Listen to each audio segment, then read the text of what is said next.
everyone. I'm Hugo.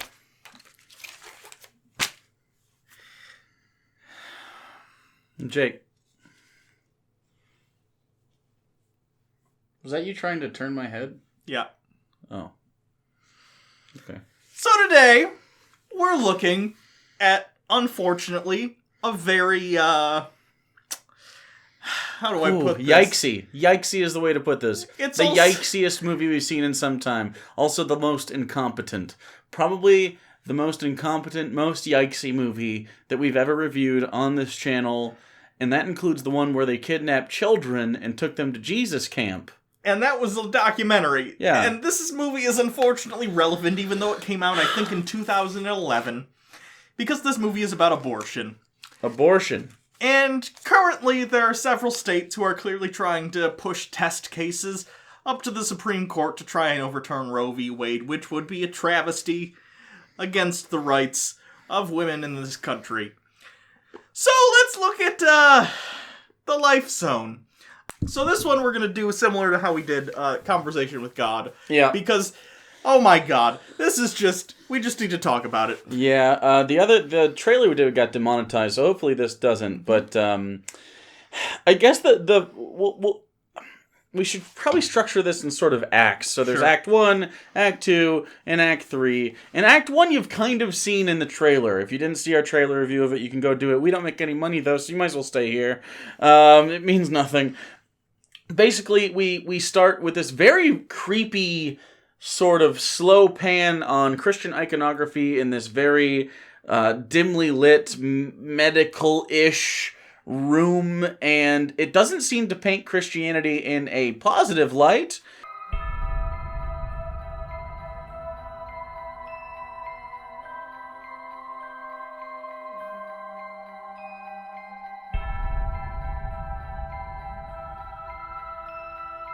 It seems to paint it in a creepy negative one. This is the problem with the movie. I mean, don't get me wrong. This is one of the many, many, many, many problems with the movie. But just on a technical movie-making level, the themes of the movie and the way in which those themes are presented are diametrically opposed. Because this movie is a pro-life movie, a pro-Christianity movie, ostensibly. Or if it is really trying to present both sides, it does a terrible job. Yeah.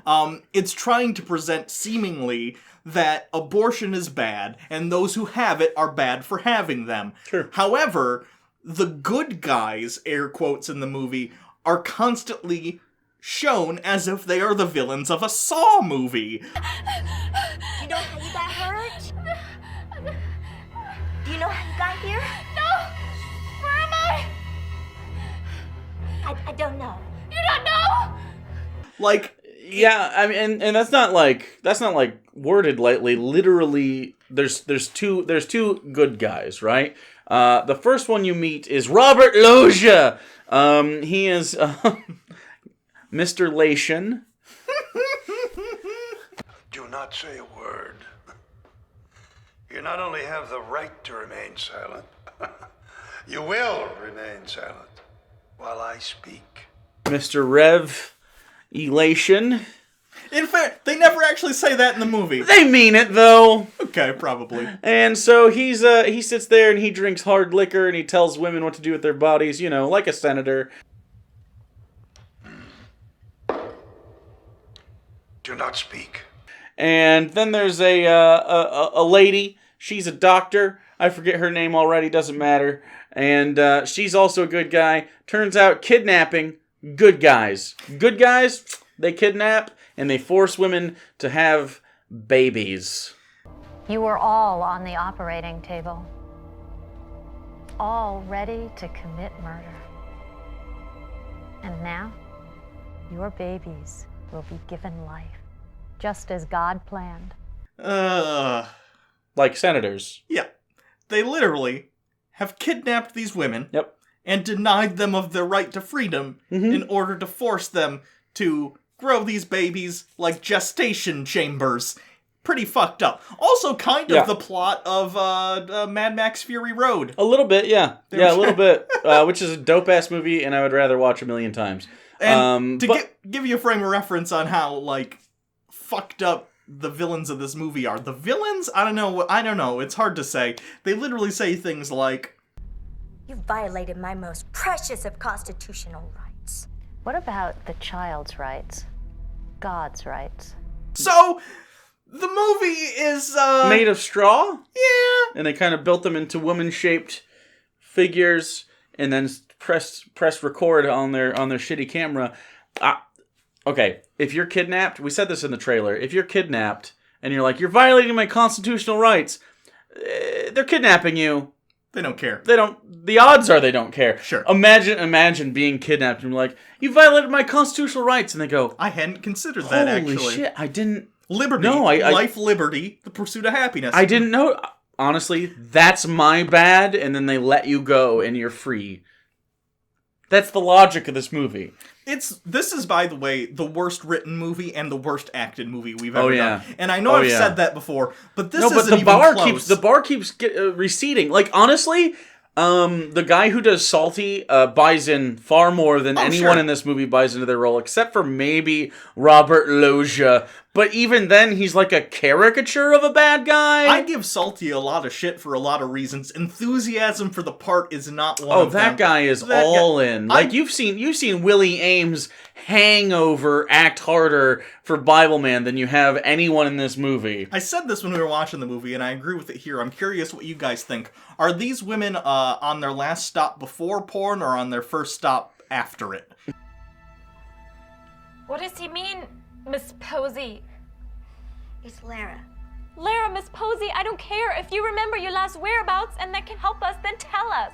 It's gotta be one of the two. There's no way these women, like, how do you even... Are they even... I guess I'll have to check the IMDb's and see if, like, they have any other credits. But if they do, it's gotta be just absolute trash. I assume the reason is mostly because anyone who was handed this screenplay went, oh, what? And set it the fuck down and never picked it up again. Yeah. So... It's not good. Demand. You will stay here, in this room, for the next 7 months, until you all simultaneously give birth to your children. So the first act pretty much is the women having really shitty arguments with the doctor lady about how, like, abortion is good. And she's like, no, but it isn't. And then they watch some videos, which is really weirdly cut. Like, honestly, it jarred us, both of us, and Sarah was watching with us. Yeah. It jarred all of us out of the movie, and we're like, whoa, I thought I touched the controller or something for a second and, like, fucked up Amazon Prime streaming. It's available on Amazon Prime, by the way. But no, they just start showing people, like, randomly talking about abortion for kind of no reason, and really awful arguments. Like, anyone that's, like, I don't know, pro-choice is made to look like absolutely just the dumbest. I personally do not believe that abortion is right. I think abortion should be legal.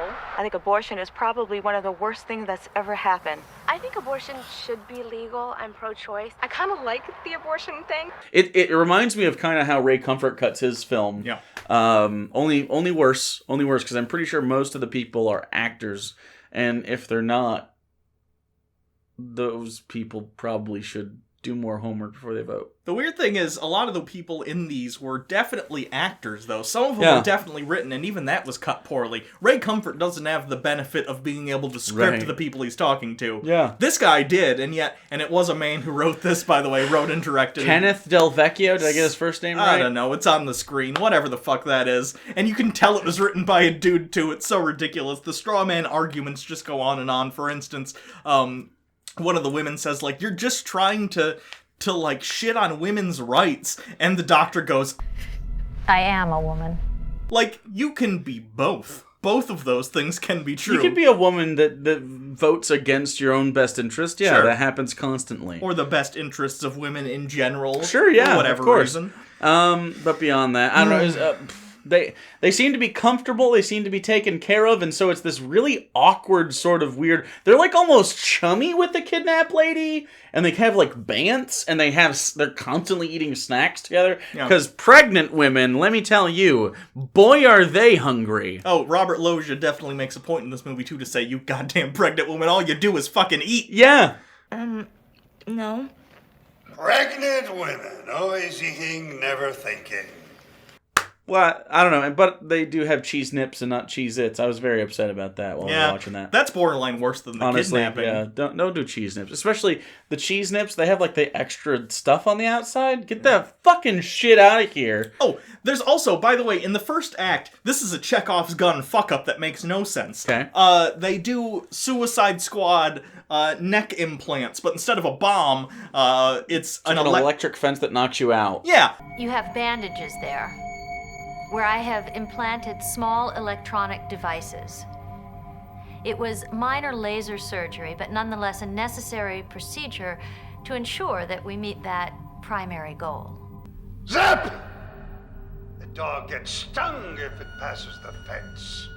And if you don't know what Chekhov's gun is in writing, basically, if you write into the screenplay, there's a gun on the wall in the first act, by the third act of the movie, that gun should be coming off. Never used. No one tries to run away and get zapped. There's no Slipknot fucking, moment where... Because it's even set up where there's, 3 women, and one of them's, agrees with the pro-life people almost immediately. One of them disagrees, and one of them is, angry about it. More like a real person would be if they were kidnapped. Right. You assume the person who's really mad about it is, going to be the Slipknot, character who shows... You keep saying Slipknot, and I guarantee these people don't remember Suicide Squad, the Will Smith Oscar-winning... Wasn't it for their fucking, soundtrack or something? No, it was for their makeup. Their makeup? It wasn't even... Okay, whatever. Which is fucked up, because that was up against Star Trek Beyond, which had way better makeup effects. Wasn't it also up against Mad Max? No, that was a different year. Oh. Mad Max was earlier. But either way, I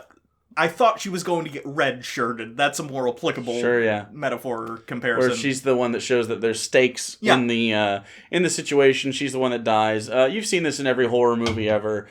So pretty much there's one guy. So usually it's the black guy in horror movies, but not in this case. Well, there wasn't any black people in the movie. There wasn't a single. Actually, no, there was one. There was one at the end. Anyway, he had a good part. So, and they usually do something stupid and get killed by whatever mechanism the evil guy kills people. But that's pretty much the first act. They just sort of hang out with the lady.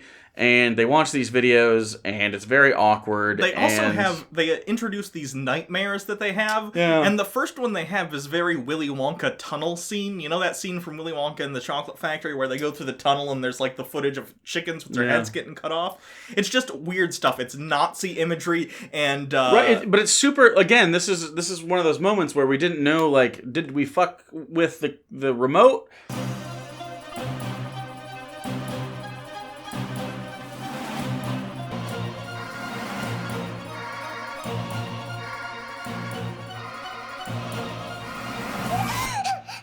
Or, is it part of the movie? And then it took us a second because it cuts, and then there's black space, also, and then it starts. It's really oddly edited. They cropped some of the footage in really weird ways, too, because clearly some of the footage is going to be in different aspect ratios. Yeah. So instead of, pan and scanning, it's almost like they just zoomed in. You know what I mean? Yeah, it was really odd. Without adjusting where the camera should be focused. Because Nosferatu's head, and I'll show a clip, the head is cut off a little bit. It's strange. I don't know. Very odd. Lots of things like that. There's a lot of shots where they don't match. I don't know if this is intentional or not based on how this movie ends up.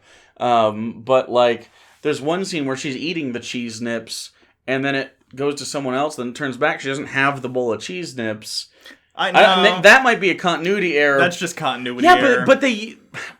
For me, because we edit, you'd have to go back and select the wrong thing on purpose. They probably just... what happened was in one take... strange. In one take, she probably had the cheese nips. Because it was the exact same shot from the conversation they had before on that couch. That wasn't doesn't matter. I think they they only had a good take of her with the cheese nips, and then the next part they only had a good take without it, and then they were like, oh fuck, whatever. People it's irrelevant because they do other stuff like this.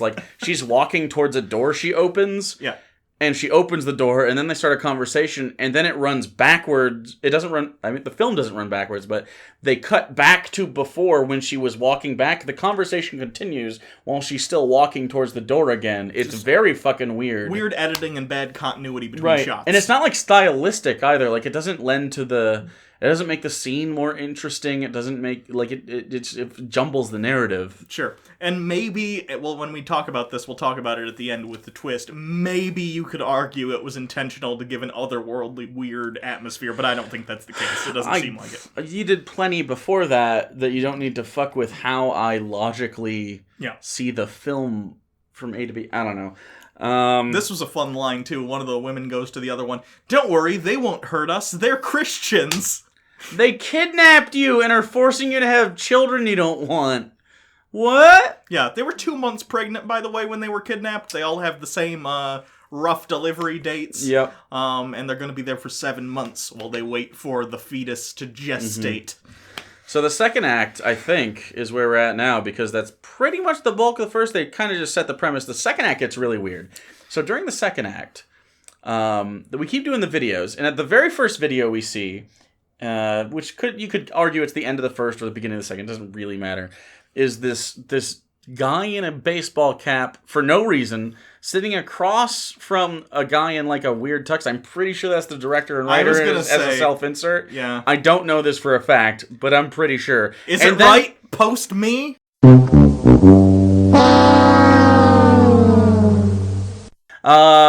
And then, so the guy is like, I'll play devil's advocate, and then eats a deviled egg. You know, like a fucking weirdo. I don't want to see someone chew on a deviled egg. Sure. I'll be the pro-life goody two-shoes, and you can be the pro-choice, self-interested baby killer. Splendid. And I'll play it like I'm a thoughtful, pro-choice person who has a clear line drawn on when abortion should be legal. All right. In the middle of a fucking conversation, and he's literally like fighting it, like 1 month before the baby is born. You would surely kill it then. Deviled eggs. The whole time. Deviled eggs are they're fine. They're fine. They're good. Like, who doesn't like a deviled egg, really? They're the grossest food to watch someone else eat. They're up there. Yeah, I mean, I can't really think of another one now because I'm so grossed out about it and it's visceral, but maybe there's another one. But clams. Yeah. Raw clams. Just like, yes, abortion is nothing. Anyway, so they have a back and forth about that. It's really stupid. And it's all straw manny. The entire argument made all of us infuriated. It was just bad the whole time. Do you think the screenwriter thought the deviled eggs were really subtle? Like, oh, it's deviled eggs, it's subtext, mistillation. Yeah. Oh yeah. Oh yeah. I think that's exactly what he thought this was. He thought he was being clever. Was this a Neil Breen situation? You think where the guy had money privately for some reason and decided to make this movie? He got Robert Loggia. I guess it's one of those movies though where we only see Robert Loggia at a desk. Offset. So we had him for one day, even though the movie only takes place on one set anyway. But he wasn't gonna go. They set up a room and they turned the camera on. They're just like, act evil. They probably went to his house because later we see another actor that we'll talk about when we get to it.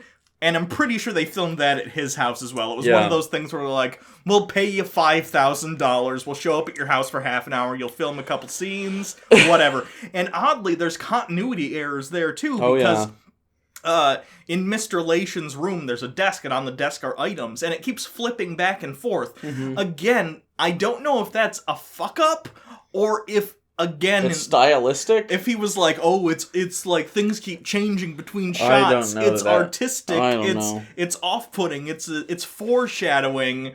No. It wasn't really foreshadowing. It's just very noticeable, and you're like, what? What is happening? So the second act is... Well, it's character building, ? Yeah. So... This is where we find out about the doctor as well. I think, do we find out about her before or after they get their backstory videos? After. So it's after. So we'll do the doctor first. So the doctor is like sitting there alone. Now we're supposed to have a humanizing moment. For the kidnapper. For the kidnapper doctor lady who's like, women's rights don't exist. Now she has some backstory stuff. So we get... the weirdest flashback. We get a flashback to her and her elderly parents. And granted, this lady's like 50 years old. Yeah. And so they have a conversation about how she had a miscarriage. Your poor father is just beside himself. But it's not my fault. I can't control this. Dad, you're a doctor too, you understand. It's just not medically possible. You could have eaten better. You could have stayed away from those cocktails and that red wine. I've never seen you exercise. You never got enough sleep. And you waited until 40 to get married. And her parents blame her because they wanted grandchildren. What do you want me to say about this? Just make me feel better. I can't. Oh. I cannot. I will not. I refuse. Okay. Well, doesn't matter because we're not done making you feel bad for this dumb bitch. So the second thing they do is right after that, on the heels of this, you see another flashback. She's calling. She's on the phone. She's got her mobile device. And then on the other side, someone picks up a landline. And who is it? I'm pregnant. I am. I'm pregnant. No, you're not, Victoria. Yes. I am. I'm pregnant from the last time we were together. None other than Mr. Cobra Kai himself. John Kreese from The Karate Kid. He is in this movie, and I'm pretty sure that's his house, and perhaps the woman that is there in that scene as well is his wife. I have no idea. I don't know that to be the case, but it seems like the kind of thing they would do. It looks like they filmed budgety. This. Yeah. So it turns out that this is her ex-husband. And because she had the miscarriage, he left her for a younger woman who wears white sundresses inside because she's the seductress. She's Aryan. I'm never coming back. Ever. That means never. Who the hell is that? Yeah, and he's just giving it to her in her fertile womb. That's basically what the scene is. You know, sometimes you just gotta put your seed in there, right, fellas? Fertility does not exist in this dojo. Fuck. Yes, sensei. Anyway, so now we get character building from the three ladies that are definitely victims. So, I don't know which ones are in order, but there's one German-ish girl. Her parents are there, and they talk to her parents. Okay, so the premise is...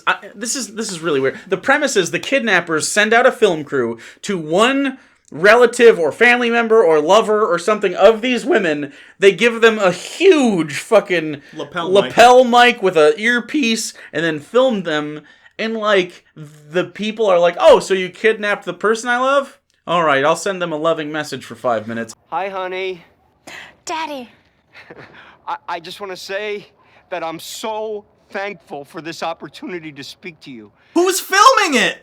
Why aren't you like, give me back my daughter? Like, what is... And by it's fucking weird. By the end, I guess it makes sense, but does it? But again, earlier in the movie, also the doctor's like, we picked the smartest women for this. But you didn't. But none of the women in the movie are like, hey, why is my loved one not concerned about where I am? And why do they not care about this film crew that's filming them and talking to their kidnapped daughter? None of the women seem like they have any sort of agency really besides the doctor, and even she doesn't really have agency at the end. So, I mean... I'm not surprised this was hijacked by the dude. Anyway, so then there's the other lady. She is a lawyer, so she gets to talk to her lawyer husband. Well, not really. He talks to her, and he's got slick back hair. You can tell he's a lawyer because he stands in front of a red sports car. It's also a possibility that guy is the director, writer, self-insert, and maybe that's his real car that he wanted to put on camera. You could be right. Like, maybe that's his... It sounded like an older guy, though. I could be wrong, though. It's his Sam Raimi moment. You know how Sam Raimi puts his car in all of his movies as, like, an Easter egg? Maybe that's his Sam Raimi moment where he's like, slick back hair... My nice red sports car from the 80s that I haven't been able to update because I haven't been independently wealthy since the 80s or 90s. That's okay. That's alright. Anyway, and then the last one, the uppity one, the one that's always mad, the one that's screaming the whole time. Our favorite. Her mom is also a feminazi, so... Yeah, it's so funny that, like, they literally have a scene where her mom is like, oh, by the way... non sequitur, I also am doing a lawsuit to remove the 10 Commandments from the courthouse. And I forced down their throat the removal of the 10 Commandments from City Hall. It was either a separation of church and state or a massive lawsuit. Just so you know, she's an evil atheist as well as being pro-choice. Yeah, it's very, very dumb. This didn't make me give a shit about any of the characters. This also, they have, like, legal arguments at this point, and they say things like, oh, so abortion is okay as long as it's legal, and then their retort is, slavery was legal, and that wasn't moral. Don't compare slavery to abortion, it's not the same thing. Slavery and chattel slavery in particular, and the Atlantic slave trade, involved conscious human beings with senses of self who can feel pain and can know that they are subjugated. Not the same as an abortion. Well, I mean, like, wealthy white landowning men with slaves sure did rape their slave women a lot and force them to have children so that they could perpetuate chattel slavery into further generations of the American South. Isn't that a good thing? Nope. We get another scene here, another non-sequitur TV scene. This movie is set up, by the way, if it isn't clear by the way we're editing this, in such a way that it's just, here's the women talking and having arguments, and then non-sequitur, no, it's not our fault. Literal just talking heads on the TV espousing pro-life bullshit. And they say, oh god, what do they say? Nonsense about constitutional rights. How can I effectively argue the pro-abortion stance? You just start talking about a woman's right to choose and her right to decide what to do with her own body. You talk about her constitutional rights, even though this so-called constitutional right was created by just 5 men in robes. So, if your constitutional right to an abortion is nonsense, is the Second Amendment also nonsense and we can take all your guns? Yes. Or is it only the ones that help women have reproductive rights that you disagree with? Tell you what, I'll let you keep the guns if we can use them on fetuses 1 minute old. Babies make great silencers. You know what? Probably a little more humane than not giving them health care. Probably. That's my major gripe. We'll go on our rants later. Sure. Are we on number 3 yet? Oh god. Are we on Act 3? Because, I mean, really nothing happens in this movie. It's about an hour and 10 minutes long. This is the point at which we get Robert Loggia jump scare. Yeah, he literally goes, okay, no, I'm not going to spoil it. Here's the clip. Oh, there are some people who make sense. Agreed. Ha! This has been an incredibly difficult task, ladies. You don't understand, I'm sure. Do you know what I'm talking about, ladies? Ah! Why? I love it. That's the best part of the movie. If you're done, you can leave right now, because that is the best part of the movie, and that's a fact. That's it. Oh, God. Yep. Ah! Why was that in the movie? Because he's scared. Maybe Robert Loggia, that was in his contract. I want to scare him. What? I want to scare the women. What? Robert Loggia, what are you talking about? Ah! And they couldn't cut it. Yeah. Because it's the only take he would do. Maybe.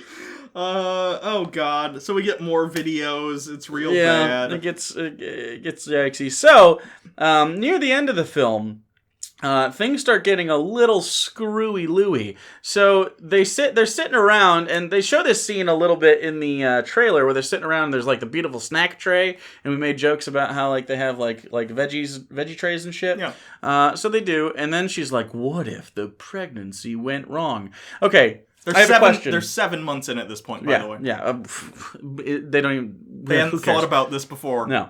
So 7 months in, she goes, what if something goes wrong in the pregnancy? Okay, chat, guys, in comments, I want you to type in, how would you self-abort your child? You have like a few seconds, okay? You can pause the video, whatever. What is the best way to self-abort when you are pregnant and you don't want the baby?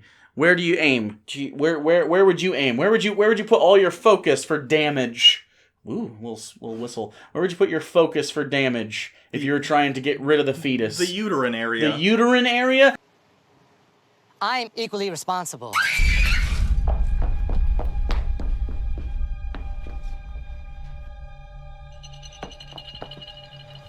Oh my my god, is she okay? No, headshot! Boom! With the plate! Why did she do that? That doesn't make any sense.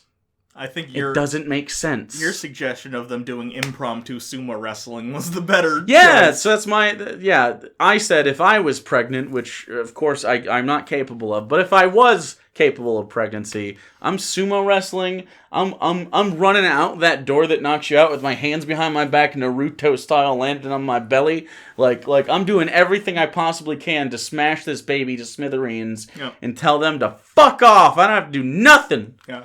After that, we also get the best nightmare sequence of the movie, which is maybe. Do we have to? Okay, how do we preface this? Okay. No preface. No preface. No preface. Okay, go raw. Do what you want with your own body. If you don't want the fetus, abort it. Si no quieres el niño, abórtalo. Je fais, si você não quiser. Après tout, c'est votre corps. Abort the fetus if you don't want it. Abort the baby. Abort the baby.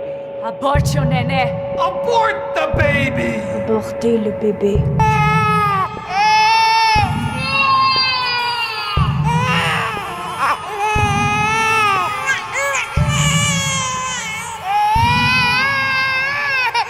It's your body. Do what you want with it. That's the one black guy in the movie, by the way, and a fantastic choice. Best acting in the movie, and I'm not even really being sarcastic. He was very entertaining. Thank you. So, if you ever thought maybe like having a baby was a good idea, listen to those sounds. Just listen to them. You don't want a baby?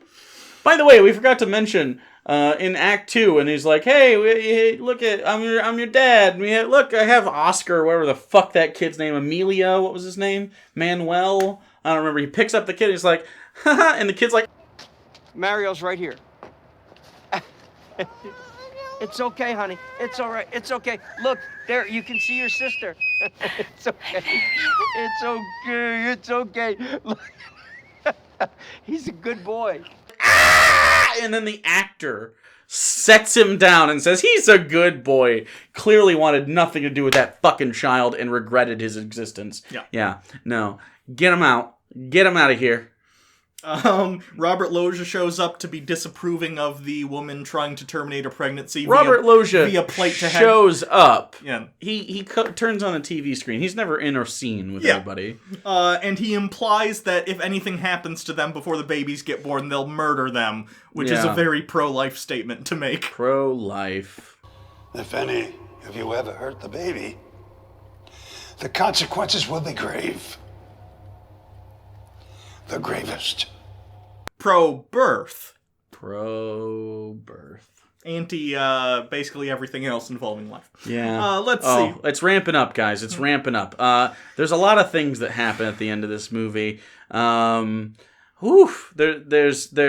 this really weird, like, near the end of that scene, they're kind of around, she's got, like, a bandage or whatever, and then they're, like, doing trivia. Yeah. What the fuck? They're doing trivia, like, to pass time? You knew the baseball trivia right away, by the way. Well, yeah. I'm a fan. Ted Williams. Baseball's... Boston Red Sox, 1941. I understand. Last player to hit 400 in a season. We knew this. I understand liking sports, but baseball in particular is a little... I wouldn't know a lot of that. I just knew that one. Baseball just seems like the most boring sport. Like, it's just... time. It's kind of more the experience. So, it's kind of for people... You know, people that like boxing. Some people just like watching people beat the shit out of each other. And those people like migrated to the UFC. Yeah. People that still watch boxing like the sweet science of it. Right? They like that. They like that sort of dodge and duck and weave and jabs and getting the points. I like watching baseball because of the pitching. Okay. Like, have you ever tried to hit a baseball before? I don't know what you guys did. Whew, very hard. Round object with round object, not good. That's why they don't succeed very often. Very interesting to me. You know, it's more interesting to me. The end of this movie. Oh God. So the end of this movie. There's terrible edit, by the way. One of the women goes into labor. Okay. Okay. And during the trivia, for the record. Yes. Which is why I brought it up. It immediately segues into all three of them being in labor without anything in between implying the other two went into labor. Ah! What? Oh my God, I think it's time. Oh God. I think my water broke. Go get Dr. Wise. Okay. Ah! Okay. Hurry! Okay. Ah!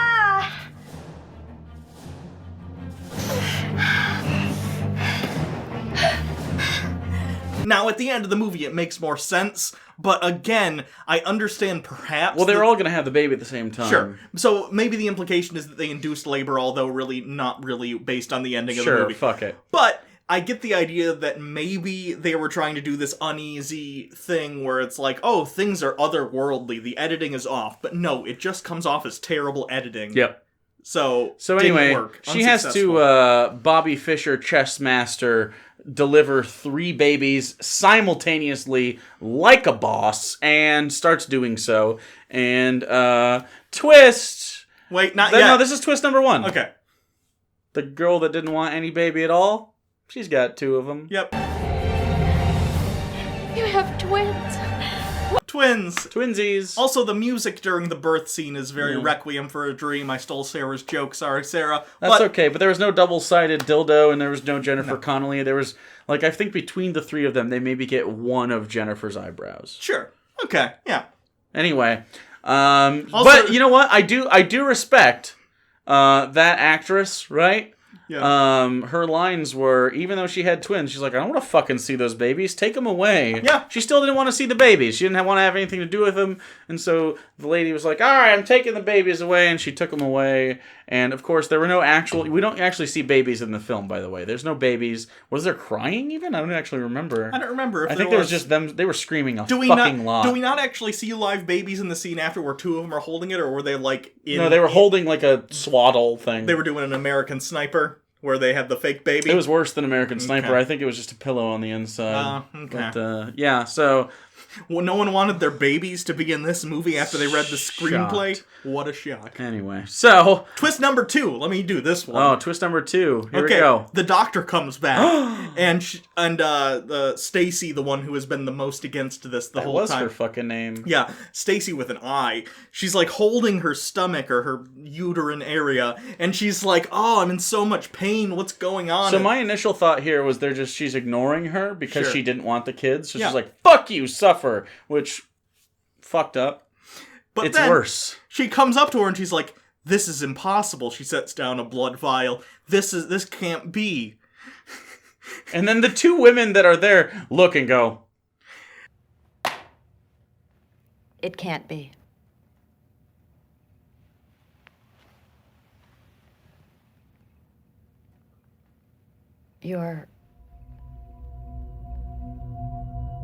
You're pregnant.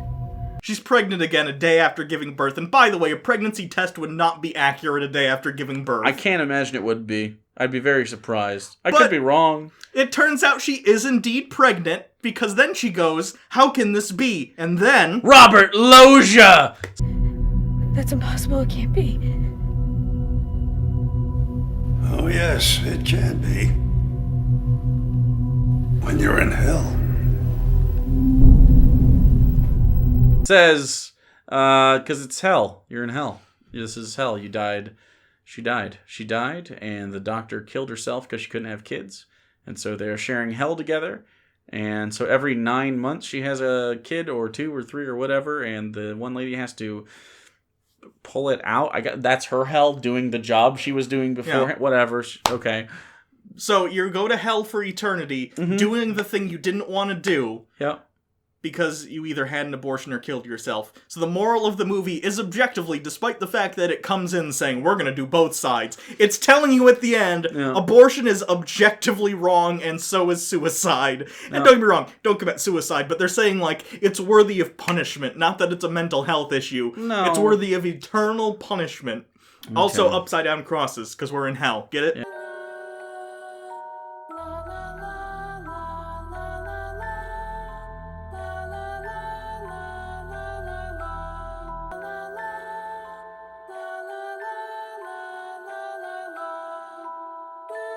He's got spooky eyes. He's spooky. So, yeah, I think we made pretty good time on this one. This movie. Okay, I gotta say, grab some friends, grab some popcorn, grab some weed, or if it's not legal in your state, grab whatever's legal that you like to imbibe and partake.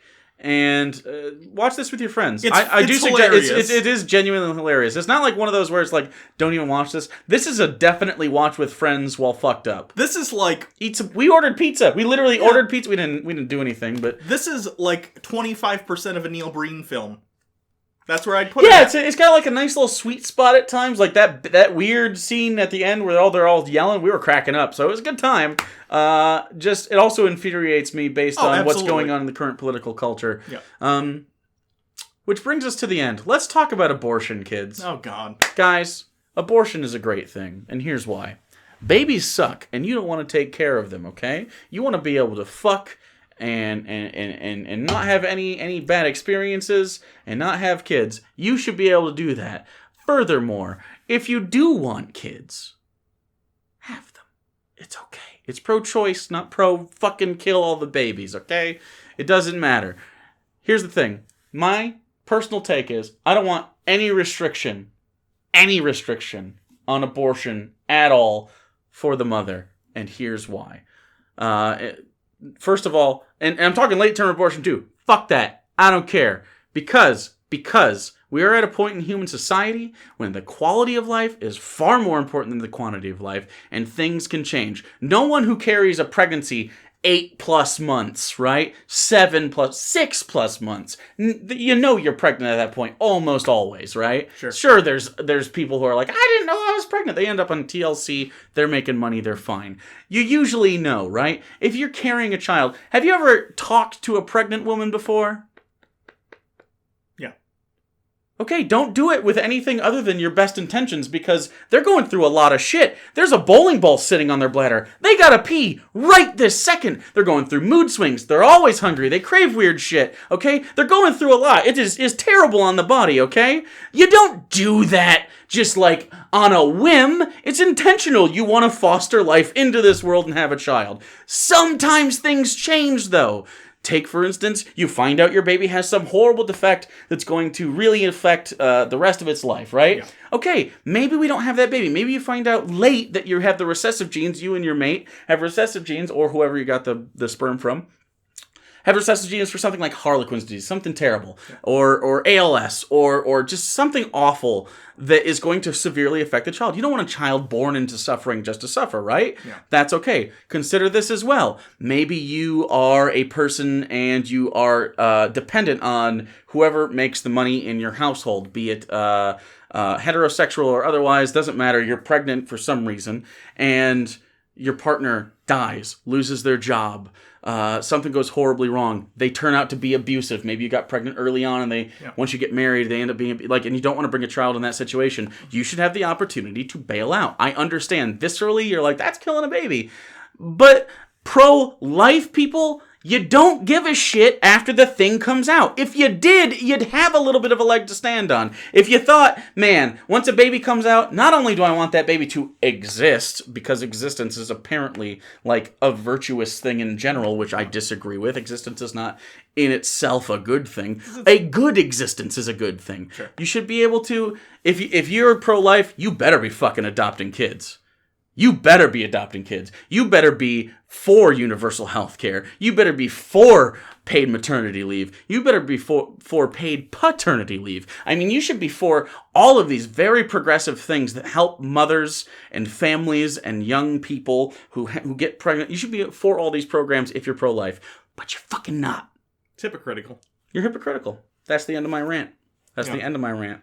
And I am correct. I have an addendum on that, too. Addendum. Freakonomics, if you ever read that, or there's also a movie version. There were studies done, and basically after Roe v. Wade, 20 years after Roe v. Wade, we started seeing a sharp decline in the crime rates. And part of the reason they claim is because there were far fewer unwanted pregnancies, and pregnancies that are unwanted, believe it or not, those kids typically don't have great home lives because their parents didn't fucking want them. Yeah, and it's also bad because a lot of people that aren't wanted, if they're not actually raised, they're given up to adoption clinics and stuff. Or not adoption clinics, but adoption services. Yeah.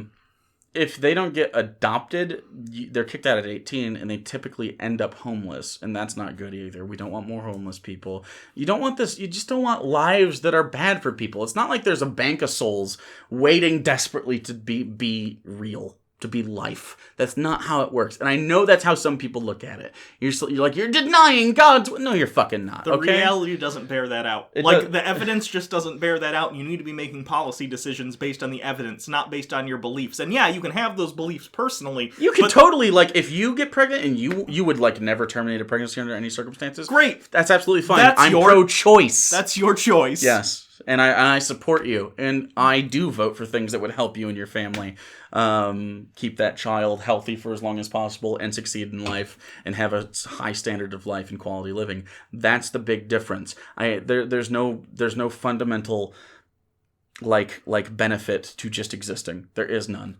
And that's pretty much it. So please, if you live anywhere where abortion is being discussed during this next election cycle in 2020, you vote against those motherfuckers. Because whether you're a man or a woman or you don't identify as either, you know someone that can get pregnant. Maybe yourself you can get pregnant. These are big deals. And you have no idea. Maybe you want the baby. Maybe you don't want the baby. Maybe you'll have your mind changed one way or the other. Either way. But we need things like Planned Parenthood funded. We need all the you know, any sort of natal care at all. We need all of these things for all these people. And you gotta do it. You gotta care. Recently, even, there was, near us, there was a Planned Parenthood that closed down. And it wasn't even a Planned Parenthood that provided abortion services. Yeah. They literally were focused on, like, just general... Not all Planned Parenthood... That's a misconception. Not all Planned Parenthoods do abortions. A lot of them are just, you know, healthcare. They're basically clinics for women, mostly. But men get stuff there, too. Sure. But either way, that one closed down, and there was a pro-life Facebook page that's, like, a local page that was like, hallelujah! Like, fuck you! That was a place where people were getting healthcare they desperately probably needed if they're going to a Planned Parenthood. Garbage. Yeah. It's so you're not pro-life, you're just pro-birth. Stop it. Yeah. If you don't care about the quality of others' lives when they're actually here, stop pretending it matters whether they're here or not. That's it. So, that's the movie. It was real bad. I think we need a palate cleanser. A blue, book-shaped palate cleanser. Okay, maybe next time we'll have a blue book-shaped palate cleanser. Somewhere in between there, we're going to have another book-shaped thing, but it's not going to be a palate cleanser, and it's going to rhyme with Borbin Bieberson. Chapter 12. Fuck. We have to finish that. Yeah. So that's going to happen. That's it for this episode. You can always follow us on Twitter at PapaBirdJake. You can follow Hugo at Hugo Reloaded. You can also subscribe to the channel and make sure you get more anti-abortion rants. Yeah. Anti-abortion. Yeah, that's right. That's correct. Double negative. You can also send stuff to our P.O. Box. I have durian-flavored foods here. Don't send me any more durian. It smells like someone's anus hole. You can also follow me on twitch.tv/actualjake. The anus is the tube. Yeah, it smells like the anus hole.